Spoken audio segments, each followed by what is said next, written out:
I want to just wrap up. Then we've got a 10-minute segment roughly to finish up with here.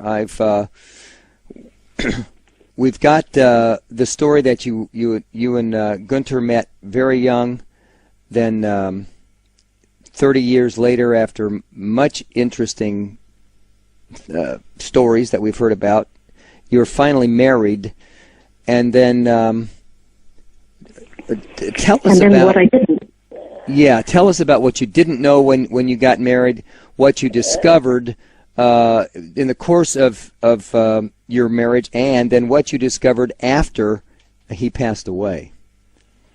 Okay. Well, all of that in 10 minutes. When I married him, That's a I challenge, thought that he isn't it? was. I'm sorry. Yeah, I thought he was a naval officer that had retired from the Navy and was a U.S. attorney. He's CIA.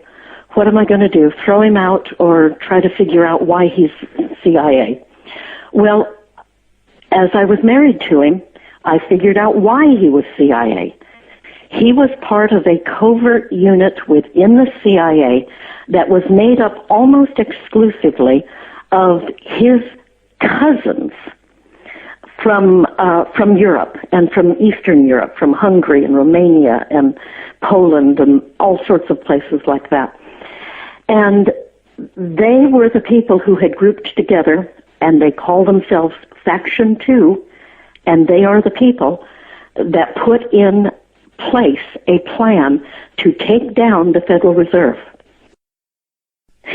He was first arrested, and he was charged with kidnapping my niece, and that was just about the most ridiculous charge. We brought her back from Tacoma, Washington in the plane with us, and they convinced her parents to allow the FBI convinced her parents to allow them to charge him with kidnapping so they could arrest him.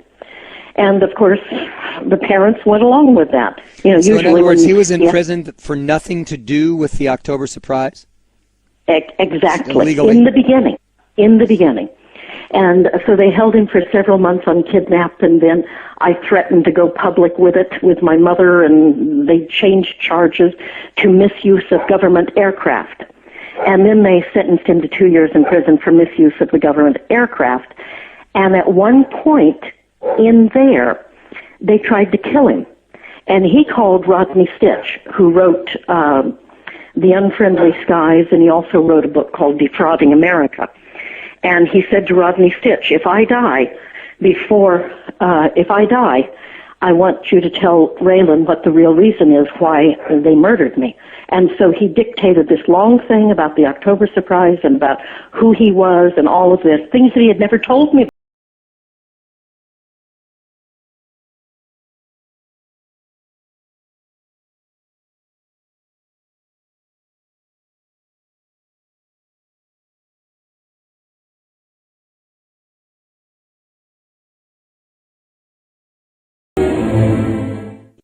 Hippity hippity hopping over hill and dale.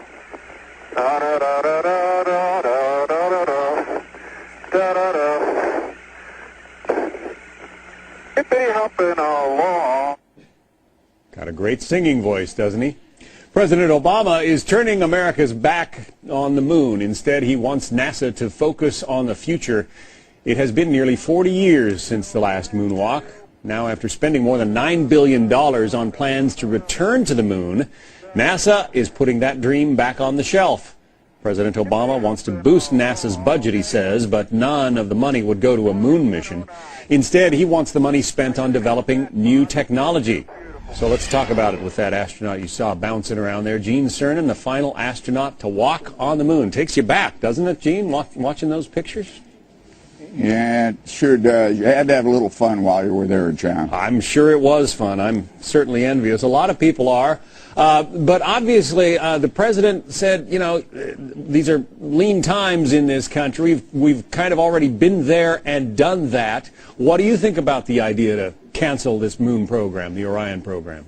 Well, yeah, I think I'm extremely disappointed, angry at a time or two. We talk about an investment in the future. He's taking that investment and put it on a shelf as far as I'm concerned.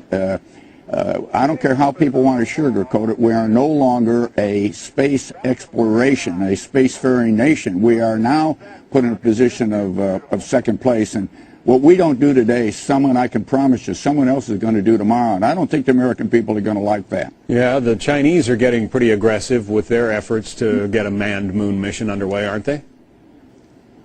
Well, I think they are. We hear they are, and I think we can expect almost anything. There's so many ramifications we're talking about $3 billion for a period in the next 5 years.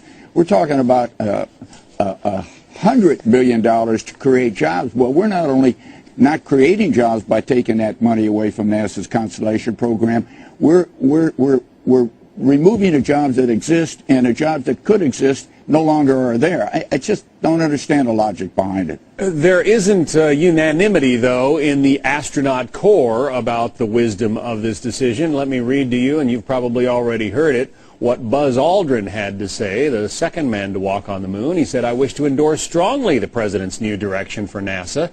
The truth is that we have already been to the moon some 40 years ago. A near-term focus on lowering the cost of access to space and on developing key cutting-edge technologies to take us further faster is just what our nation needs to maintain its position as the leader in space exploration for the rest of this century." What do you say to that? Well, Buzz and I have disagreed on a lot of things, and it's certainly that one. Although Buzz does want to go back to Mars, and I support that. But I believe we should do it in a logical stepping stone process. At the end of this year, the space shuttle is to be retired. Buzz does want to go back to Mars, and I support that. But I believe we should do it. Buzz does want to go back to Mars, and I support that. But I believe we should do it. Buzz does want to go back to Mars, and I support that. But I believe we should do it.